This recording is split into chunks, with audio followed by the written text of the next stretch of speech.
우리가 배우들의 연기가 되게 자연스럽게 느껴진다고 하는 건 뭐냐면 이 말의 박자감과 리듬감 이게 인위적이지 않고 왜곡되지 않고 우리 어법에 맞게끔 말을 할 때 우린 자연스럽다고 느낍니다. 근데 이 어법이 파괴되면 우린 부자연스럽다고 느끼는 거죠. 그래서 제가 이제 음악으로 예를 들면 4분의 2박자 그럼 어떻게 돼요? 강약 이렇게 되죠. 그리고 4분의 3박자는 강약 약 이렇게 되죠. 4분의 4박자는 강약 강약 이런 패턴들이 반복되죠. 우리의 언어도 이런 패턴들이 있다고 하는 거예요. 근데 물론 언어는 이렇게 음악처럼 일정한 패턴대로 움직이지는 않지만 말이 천변만화하긴 하지만 이런 일정한 규칙들을 갖고 있다고 하는 겁니다. 그런 음악적인 속성을 한번 제가 예를 들어보자면 예를 들면 이런 거죠. 한 음절이나 두 음절짜리는 뭐 리듬감을 형성하지 않죠. 나, 너, 놈, 연 이거는 그냥 한 번에 한 음절이 발음되는 거기 때문에 어떤 리듬감을 형성하지 않습니다. 근데 세 음절이 되면 예를 들면 이런 거죠. 흐렸다. 그럼 어떻게 돼요? 흐렸다. 한 박자에 흐렸이 들어가고 다음 박자에 다가 들어가죠. 그래서 흐렸다. 즉 둘 하나가 되죠. 흐렸다.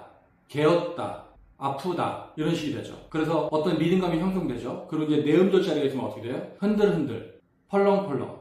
우리나라. 하늘나라 이런 식으로 네 음절이 되면 강약, 강약 이런 식으로 이제 반복이 되죠. 즉 둘, 둘 이런 식으로 한 박자에 두 음절씩 들어가면서 어떤 리듬감을 형성합니다. 그리고 다섯 음절이 되게 되면 바람이 분다, 바람이 분다. 즉 한 박자에 두 음절, 한 박자에 한 음절, 마지막에 한 박자에 두 음절 이렇게 되죠. 바람이 분다, 엄마가 간다 이런 식이 된다고 하는 거죠. 그리고 여섯 음절이 되게 되면 여섯 음절은 세 음절이 두 번 반복되거나 아니면 네 음절, 두 음절 이렇게 되거나 이렇게 되죠. 그래서 보면 피었다, 피었다, 수놓은 보자기, 웅크린 고양이. 즉 세 음절짜리는 어떻게 돼요? 한 박자에 두 음절, 한 박자에 한 음절. 피었다, 피었다, 웅크린 고양이 이런 식이 돼서 어떤 리듬감이 형성을 하죠. 혹은 외할머니 안경, 오라버니 구두, 할아버지 모자 이런 식이 돼서 네 음절, 두 음절 이렇게 구분됩니다. 근데 이제 이 네 음절도 강약, 강약 이런 식이 되죠. 그렇게 돼서 어떤 리듬감이 형성을 합니다. 그리고 일곱 음절이 되게 되면 3사나 4삼 즉 세음절, 네음절, 네음절, 세음절 이런 식의 단위가 형성되면서 망고, 현역, 심청이,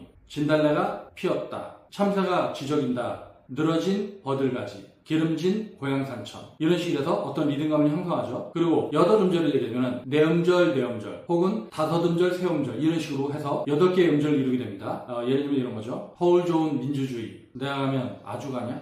네가 하면 나도 갈게. 이름 좋은 한울타리 이런 식이 되고 그리고 동쪽 하늘이 흐렸다. 건넌 마을에 이쁘니 오막살이 집 없애고 이런 식이 돼서 어떤 리듬감이 형성되죠. 즉 우리가 말을 한다고 하는 건 이런 식의 어떤 음절들의 조합을 통해서 우리가 어떤 박자에 따른 리듬감을 형성하게 되는 겁니다. 우리가 말을 한다고 하는 건 음악적인 속성이 있어요. 근데 음악과는 좀 다른데 우리가 이 룰들, 이 규칙들을 파괴하게 되면 뭔가 대사 전달도 안 되고 의미 전달도 안 되고 그리고 말이 뭔가 이렇게 단조롭고 재미없고 이제 이런 식이 된다고 하는 거죠.